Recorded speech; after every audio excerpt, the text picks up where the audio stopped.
The story recorded in the book of Genesis chapter 39 takes us to one of the most unjust and at the same time most revealing moments in the life of Joseph. It is a narrative that shows how a person's integrity can be tested when no one is watching, and how decisions made in silence can shape the direction of an entire life. After being betrayed by his own brothers and sold as a slave, Joseph arrives in Egypt. Imagine for a moment what that means. He had been the beloved son of his father, someone who grew up in a large family, surrounded by familiar faces and a known world. Suddenly, all of that disappears. Now he is in a foreign land, among people who speak another language and follow different customs, not knowing if he will ever see his family again. The text says that Joseph was bought by Potiphar, an important officer in the house of Pharaoh. Potiphar was the captain of the guard, a man of great authority in Egypt. From a human perspective, Joseph had fallen to the lowest possible level. He was a slave, someone without rights, without power, and without control over his own future. But something interesting happens at the very beginning of the narrative.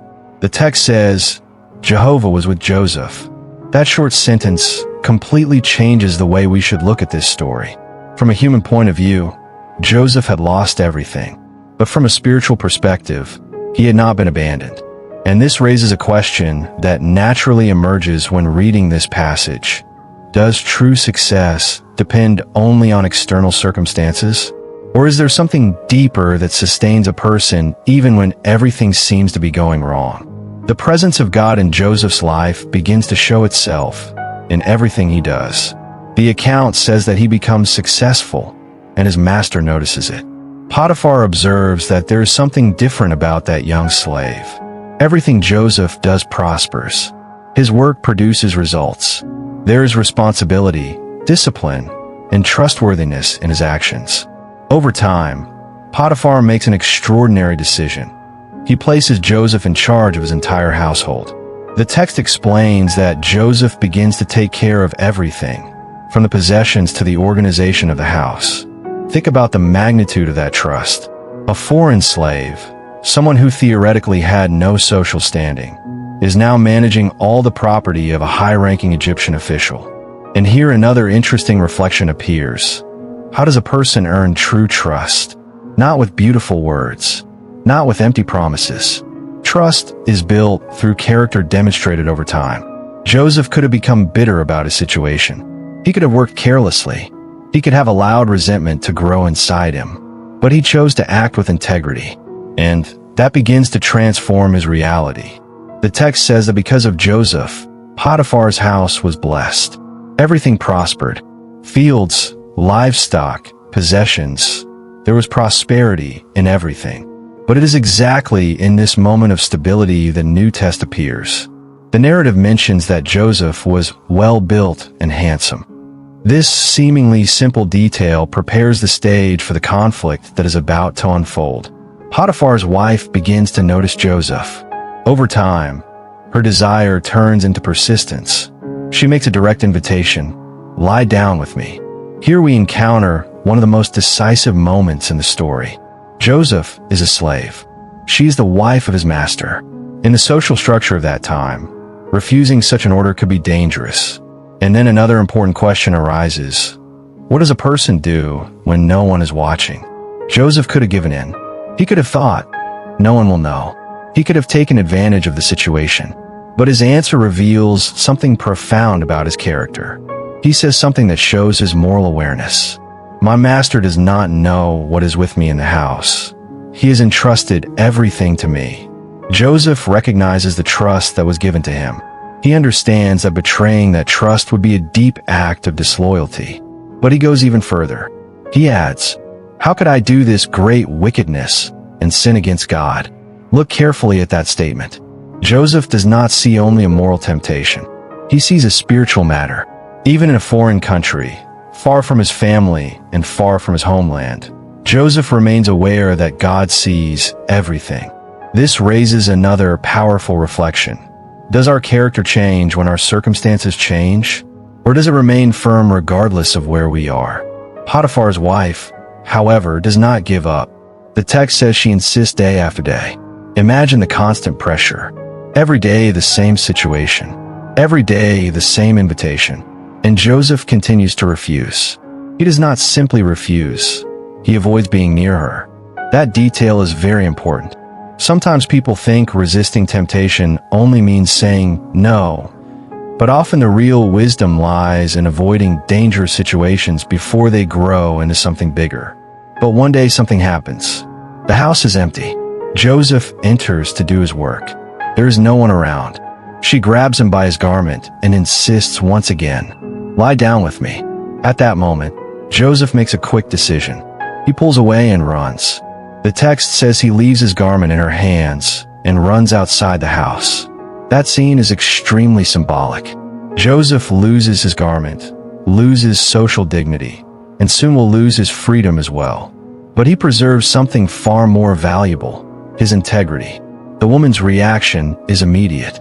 When she realizes Joseph has fled, she turns the situation into an accusation. She calls the servants of the house and tells a different story.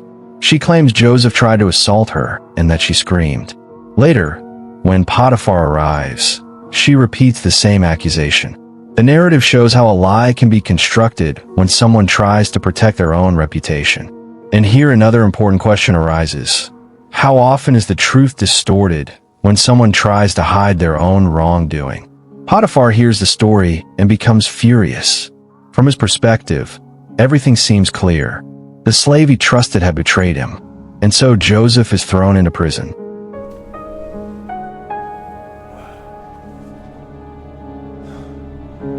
Imagine the impact of this moment. He had already been betrayed by his brothers. He had already been sold as a slave. Now, even after doing the right thing, he is punished as if he were guilty. This leads us to one of the hardest reflections in life. Why do unjust things sometimes happen even when we do what is right? Many people believe that acting correctly always produces immediate rewards. But Joseph's story shows something different. Sometimes doing what is right brings temporary suffering. The difference lies in the final outcome of the story.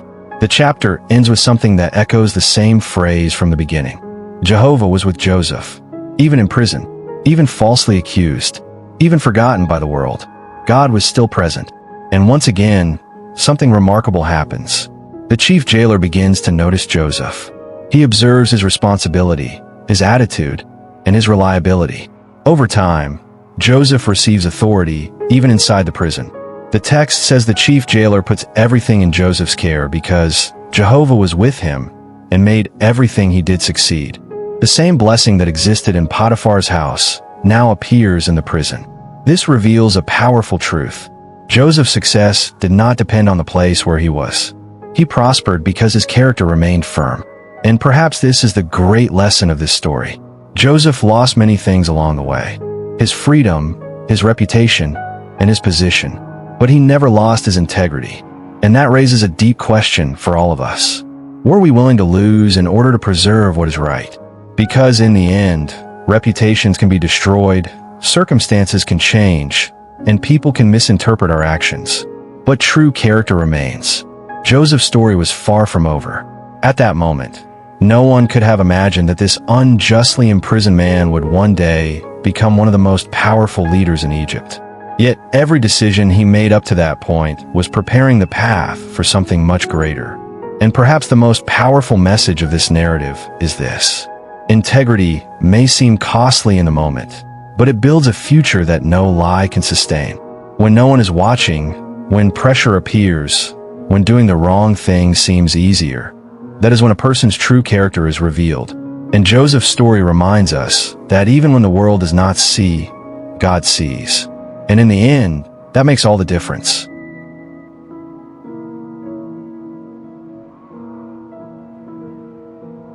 If this story spoke to your heart, don't stop here. Subscribe to the channel and follow every chapter of the Bible told as powerful, easy to understand stories. Leave a like, share with someone who needs to hear this message, and turn on notifications so you don't miss the next episodes. See you in the next chapter.